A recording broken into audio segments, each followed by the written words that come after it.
കുപ്പിയുടെ മുകൾ വശം ഇതുപോലെ മുറിച്ചെടുത്തോ നമുക്കൊരു ബൊക്കെ ഉണ്ടാക്കാം. പലർക്കും അളവായിരിക്കും സംശയം. നമ്മൾ എടുക്കുന്ന കുപ്പിയുടെ ഉള്ളിലേക്ക് കയറാൻ പറ്റുന്നൊരു ഗ്ലാസ് ആയിരിക്കണം നമ്മൾ എടുക്കേണ്ടത്.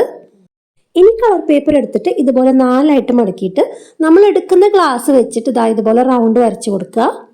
എന്നിട്ട് അത് കട്ട് ചെയ്തെടുക്കുക. ഞാനിവിടെ റെഡ്, ഡീപ്പ് യെല്ലോ അങ്ങനെ 3 കളർ എടുത്തിട്ടുണ്ട്.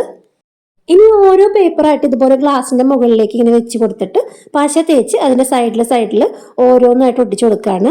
നമ്മുടെ പേപ്പർ എല്ലാം കൂടി ഇങ്ങനെ മടക്കി വെച്ച് കഴിഞ്ഞാൽ കുറച്ചും കൂടി എളുപ്പമായിരിക്കും കേട്ടോ ഒട്ടിക്കാനായിട്ട്. ഈ പൂവ് ഉണ്ടാക്കാൻ ഇപ്പൊ എല്ലാവർക്കും അറിയായിരിക്കും.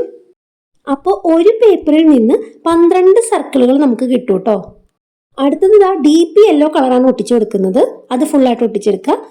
അതിനുശേഷം യെല്ലോ കളർ ഒട്ടിച്ചു കൊടുക്കുകയാണ് കേട്ടോ. 3 കളർ പേപ്പർ ഫുൾ ഒട്ടിച്ചു കൊടുത്തിട്ടും അത് ഫില്ലായിട്ടില്ല. അപ്പം ഞാൻ 2 കളർ പേപ്പറും കൂടി എടുത്തു. ഒരു ഓറഞ്ചും ഒരു റെഡും എടുത്തിട്ടുണ്ട്. അതും അതുപോലെ സർക്കിളായിട്ട് കട്ട് ചെയ്ത് കൊടുത്ത് ഇതുപോലെ ഒട്ടിക്കുകയാണ്. ലാസ്റ്റ് നമ്മളത് അതുപോലെ പശ തേച്ചിട്ട് ഒരു സർക്കിൾ കട്ട് ചെയ്തിട്ട് അത് ഇതുപോലെ ഒട്ടിച്ചു കൊടുക്കുകയാണ്.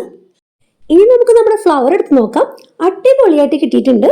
ഇത് പ്രസന്റേഷനൊക്കെ പൊതിയാൻ വേണ്ടി കിട്ടുന്ന പേപ്പറാണ്. ഇതിൽ നിന്ന് ബൊക്കയുടെ വലിപ്പത്തിനനുസരിച്ച് ഒരു പീസ് ഞാൻ കട്ട് ചെയ്തെടുത്തിട്ടുണ്ട്. പിന്നെ നമ്മൾ ഉടുപ്പിലൊക്കെ ഞൊറി കണ്ടിട്ടില്ലേ, അതുപോലെ ഈ പേപ്പർ ഒന്ന് ഞൊറിയിട്ട് ഇതുപോലെ മടക്കി ഇങ്ങനെ എടുക്കണം. ഇനി നമുക്ക് ബോട്ടിലിന്റെ മുകൾ വശം എടുത്തിട്ട് ഗ്ലൂഗൺ വെച്ചിട്ട് പശ തേച്ച് കൊടുക്കുക. അതിനുശേഷം അതൊന്ന് പതുക്കെ ഒട്ടിച്ചെടുക്കുക. ആ ഞൊറി പോകാണ്ട് കറക്റ്റ് പിടിച്ചിട്ട് ഇതുപോലെ പശ തേച്ചിട്ട് ഓരോന്നോരോന്നായിട്ട് ഒട്ടിച്ചു കൊടുത്താൽ മതി. ലാസ്റ്റ് 2 അറ്റം കൂടി ഇതുപോലെ കൂട്ടിയൊന്ന് ഒട്ടിച്ചു കൊടുക്കുക. ഇനി നമുക്കൊരു റിബൺ വേണം. ഈ പ്രസന്റേഷനൊക്കെ കിട്ടുമ്പോൾ ഇതുപോലുള്ള റിബൺ കിട്ടില്ലേ, അത് നമ്മൾ എടുത്തു വെച്ചാൽ മതി. അപ്പൊ ഇതുപോലെ നമുക്ക് വീണ്ടും യൂസ് ചെയ്യാൻ പറ്റും. ഇനി നമുക്കത് ആ ബൊക്കയിലേക്ക് ഒട്ടിച്ചു കൊടുക്കാം. ഇനി നമുക്കൊരു ബോയ് ഉണ്ടാക്കണം. അതിനു വേണ്ടി ആ സെയിം റിബണിന്റെ തന്നെ ഒരു പീസ് ഇങ്ങനെ കട്ട് ചെയ്തിട്ട് ഇതുപോലെ ഒട്ടിച്ചു കൊടുക്കുക. ഇതുപോലെ 2 എണ്ണം വേണം.